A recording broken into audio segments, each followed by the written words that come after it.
এই আপু, কি ব্যাপার? আপনি এনে বসে কান্নাকাটি করতেছেন কি? কি হয়েছে আপনার? ভাইয়া আমার সর্বনাশ হয়ে গেছে। সর্বনাশ হয়ে গেছে মানে কি হয়েছে? কোন একটু আমারে। আমার জামাই তেমন ভাত কাপড় দিতে পারতো না। আমার জামাই বলছে যে হ্যাঁ, তোমাকে আমি বিদেশ পাঠাই, তুমি বিদেশ যাও, ওখানে গেলে কোনো কিছু অভাব পড়বে না, সামান্য কিছু দিনের জন্য তো যাও, আবার চলে আসবা। এই কথা বলে আমাকে ওমানে পাঠাচ্ছে। কিন্তু ওমানে যাওয়ার পরে আমার সাথে সবাই খারাপ ব্যবহার করছে। বাবা আসতো, ছেলে আসতো, আর যত মানুষ থাকতো সবাই আমার সাথে খারাপ মানে ব্যবহার আপনারে করতো। আপনি আপনারে বিদেশে পাঠানো হয়েছে ওমানে। ওই জি, জায়গায় কাজের ক্ষেত্রে নেওয়ার কথা ছিল, যে ওইখানে যে আপনারে বাসা বাড়িতে কাজ দিতে চাকরানি নাকি বাসা বাড়ির কাজের কথা কয়ে আমাকে নিয়ে গেছিল, নিয়ে কিন্তু গেছিল? তারা আমাকে ভোগ করছে কাজে। ওসব কাজ করায় না আমাকে, তারা ভোগ করছিল সবাই। মানে আপনারে ওই কাজের কথা নিয়ে যায়, আপনার সাথে খারাপ বিহেভ করছে সবাই, জি, সবাই আমার খারাপ কাজ সাথে করছে। খারাপ আচরণ করছে। মানে পুরুষ মানুষ যারা ছিল সবাই কি হ্যাঁ, এসব খারাপ? সবাই সবাই, বাবা, পোলা, সবাই। তো আপনি এনে থাকলেন কেমনে? আপনি চলে আইতেন। আমি চলে আসার জন্য অনেক চেষ্টা করছি, কিন্তু আমি পারিনি। ওরা আইতে দেয় নাই? জি না, ওরা আমাকে কেউ আসতে দেয় নাই। আচ্ছা, আপনার জামাইয়ের সাথে যোগাযোগ করেন নাই? বলেন নাই যে আমার তো এই সমস্যা হইতেছে, আমি আর থাকুম না? আমি কিভাবে যোগাযোগ করব? তারা তো আমাকে যোগাযোগ করতেই দেয় নাই। ও যোগাযোগ করতেও দেয় নাই? জি না। আচ্ছা, এখন আপনি যে দেশে আইছেন, আপনি কতদিন হচ্ছে দেশে আইছেন আর কেমনে আইছেন? আমি আইছি দেশে, 1 মাস হলো দেশে আইছি।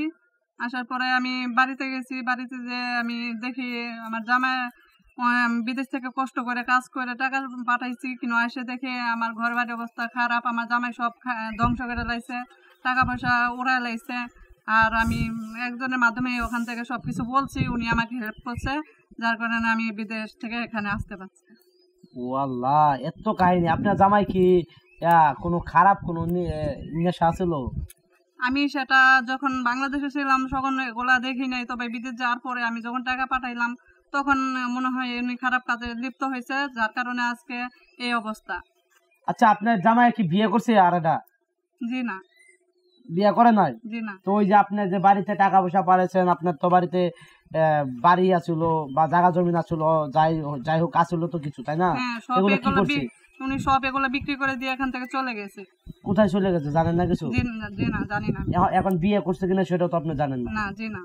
এখন আপনার জামাই নাই, যোগাযোগ করতে পারেন না। জি না। তাহলে আপনি যে বিদেশে এতদিন থেকে আইলেন, টাকা পয়সা কি একটা টাকাও কি আপনার কাছে নাই? না, আমার কাছে 1 টাকাও নাই। সব টাকা আপনার জামাইরে দিচ্ছেন? জি, সব টাকা আমি ওনার কাছে পাঠিয়ে দিছি। তো এটা তো বিশাল বড় এক কাহিনী। আপনি বিদেশে ছিলেন এত বছর, তাও কি আপনি জীবনের সাথে যুদ্ধ করে বিদেশে থাকছেন, তাকে টাকা পয়সা পাঠাইছেন, এগুলা নিয়ে উদাও এবং জায়গা জমি সব কি বিক্রি করে দিছে? জি। বিক্রি করে কোথায় গেছে? এলাকার মানুষ আপনি জিজ্ঞাসা করেন নাই যে সে কোথায় গেছে বা কই থাকে এখন? হ্যাঁ, এলাকার মানুষের কাছে আমি জিজ্ঞাসা করছি। তারা বলছে আমাকে যে ও সবকিছু বিক্রি করে দিয়ে অনেক খারাপ কাজ করতো। মেয়েদের হুম। আসক্ত ছিল, মেয়েদের কাছে যাতায়াত করতো। হয়তো তার পিছনে ছুটে গেছে। তো অবশ্যই বিয়ে করছে হয়তো। তাও হতে পারে। আচ্ছা, এখন তাইলে আপনি কি বলতে চান? মানে আমাদের প্রবাসী বোনেরা আছে, আবার মনে করেন যে আমাদের এলাকায় অনেক মেয়েরাও আছে বিদেশ যাওয়ার আগ্রহী, অনেক ইচ্ছা।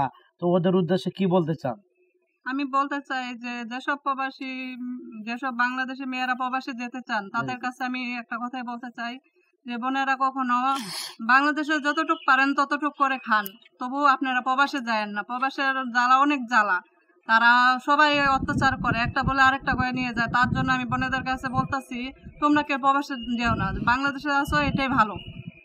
আর যেহেতু যারা স্বামী আছে, স্বামী থাকতে তারা কোনো সময় বিদেশ যায়ও না, কারণ এখন আপনি আর প্রবেশে যাবেন না?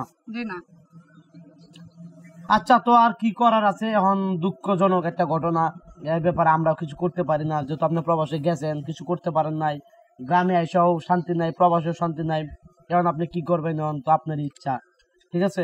আচ্ছা, ঠিক আছে, পরবর্তী আমরা আরেকবার আসবো, আপনার কাছে জিজ্ঞাসা করব যে আপনার জীবনযাপন এখন কেমন চলতেছে।